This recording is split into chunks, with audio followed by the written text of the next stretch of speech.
de l'Éternel, et il y aura guerre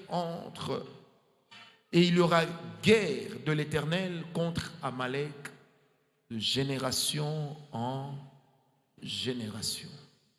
Il y aura guerre entre l'Éternel et Amalek de génération en génération.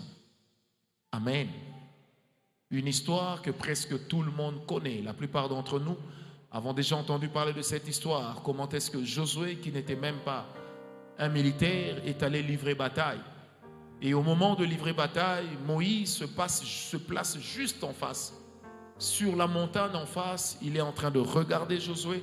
Au même moment, il est en train de prier pour que l'Éternel intervienne dans le combat devant lequel Josué se retrouve, sur ce champ dans lequel Josué se retrouve. La Bible dit Moïse n'était pas seul, il y avait avec lui Aaron et Hur, ce qui n'est pas notre sujet de ce soir. Mais pendant que Josué combattait, Moïse était en train de combattre spirituellement pour lui. Amen. Ce qui fait que vous allez remarquer que lorsque ils ont remporté la victoire, on n'a pas attribué cette victoire à Josué, mais on a attribué cette victoire à Moïse, parce que c'est le Dieu de ses alliances qui a intervenu.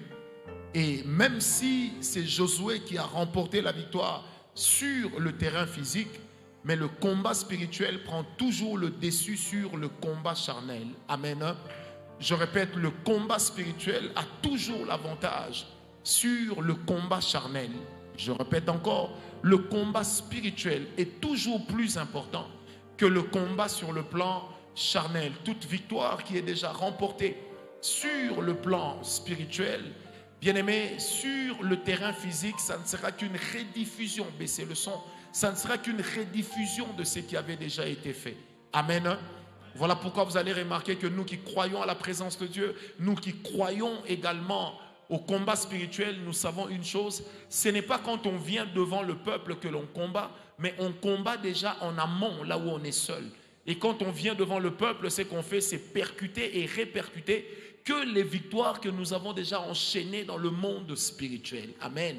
C'est pourquoi l'apôtre Paul dit dans Éphésiens 6, verset 12, nous n'avons pas à lutter contre la chair et le sang, mais nous avons à lutter contre les principautés, les autorités, les dominations dans les lieux célestes. Une victoire remportée dans les lieux célestes finit toujours par laisser une empreinte dans le monde physique. Des fois, vous n'avez pas ce que vous êtes en train de demander, parce que sur le plan spirituel, vous ne l'avez pas encore saisi. Vous savez, même dans le domaine des miracles, il est difficile d'accéder à un miracle lorsque notre esprit n'a pas encore vu ce miracle. En fait, notre esprit a la capacité de vivre en avance les choses sur lesquelles nous espérons. C'est pourquoi la Bible dit que la foi est une ferme assurance des choses qu'on espère, une démonstration de celles qu'on n'a pas encore vues, parce que la foi veut dire que l'esprit de l'homme a vu, alors que la chair de l'homme peut dire je ne vois rien. C'est même pourquoi lorsque nous aurons notre école